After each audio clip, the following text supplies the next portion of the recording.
আসসালামু আলাইকুম ভিউয়ার্স, স্বাগতম জানাচ্ছি নতুন একটি ব্লগে। তো শীতকাল চলে এসেছে, বাচ্চাদেরকে আরো বেশি বেশি খাওয়া দাওয়া দিয়ে কেয়ার নিতে পারেন। তো টমেটো কিন্তু আপনার স্কিনে গ্লো করবে, প্লাস হচ্ছে আপনার ম্যাক্সিমাম ভিটামিনটা পূরণ করে। আর আপনি শীতকালে যত বেশি ভেরিয়েন্ট আনবেন বাচ্চাদের খাবারের মধ্যে, তারা হচ্ছে তত বেশি খেতে চাবে খাবারটা। আর সেই ক্ষেত্রে আপনার হচ্ছে বাচ্চাদের গ্রোথ ভালো হবে। আর বাচ্চাদের স্কিন বলেন, চুল বলেন, সেগুলোর গ্রোথ কিন্তু ভালো হয়, মেনটেন করে হচ্ছে আপনার খাবারের উপরে। তো আমি সবসময় চেষ্টা করি শীতকালে তাদের খাবারের একটু ভিন্নতা আনানোর জন্য, গতানুগতিক খাবারটা না খাওয়ানোর জন্য। তো আপনারাও সেটা চেষ্টা করবেন।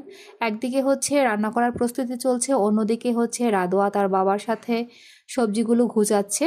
তো বুঝতেই পারেন যে গ্রাম থেকে অনেক কিছু আসলে একবারে যেমন হয় আর কি। আজকে সারাটা দিন এত ব্যস্ততার মধ্যে কাটছে যেটা ভাষায় প্রকাশ করার মতো না। আবার দেখা যাবে একটু পরে রায়া রাদোয়ার খালামণির যে ছেলে হয়েছে সেই ছেলের আকিকার ছাগলটাকেও জবাই করা হবে। তো এই কারণে হচ্ছে ব্যস্ততা চলছে। আর এই জলপাইগুলো দিয়ে হচ্ছে আচার করা হবে, জলপাইগুলো গাছ থেকে পেড়ে আনা হয়েছে। তো আমি একটা কথা বলতে চাই আজকে ভিডিওর মাধ্যমে, রায়া অ্যান্ড রাদোয়ার নামের চ্যানেল আর পেজ ছাড়া ওদের অন্য কোনো আইডি নেই।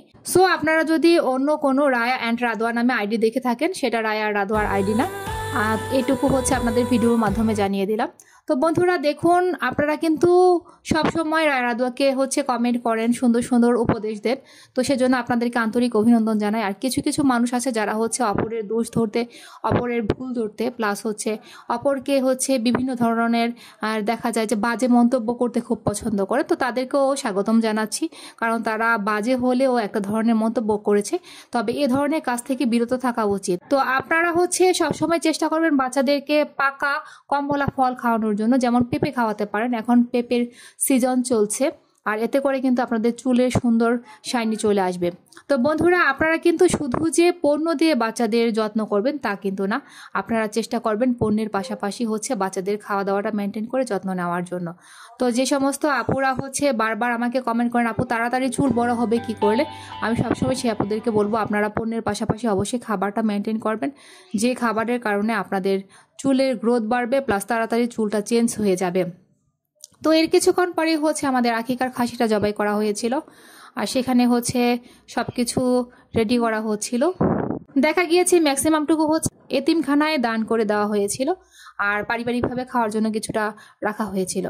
তো বন্ধুরা, সবসময় আপনারা ভালো থাকবেন, আপনারা সবসময় রায়া রাদোয়ার পাশে থাকবেন, আর ওদেরকে হচ্ছে সবসময় ভালো ভালো উপদেশ দেওয়ার চেষ্টা করবেন, যেটা ওদের ভবিষ্যৎ জীবনে কাজ লাগবে। আর ওরা সবসময় চায় বেটার রেজাল্ট করার জন্য, ওরা কিন্তু এই ভিডিওর পাশাপাশি ভালো রেজাল্টও করছে। আর এছাড়া তারা হচ্ছে দৈনিক সব কিছুতেই এগিয়ে যাচ্ছে। তো নেক্সটে হয়তো বা আমি তাদেরকে নিয়ে তাদের সেই পারদর্শিতার বিষয়ে কিছু কিছু ভিডিও আপনাদের সামনে তুলে ধরবো, তাহলে আপনারা বুঝতে পারবেন যে তারা আসলে জীবনে কতটুকু অগ্রসর হতে পারছে সব দিক থেকে।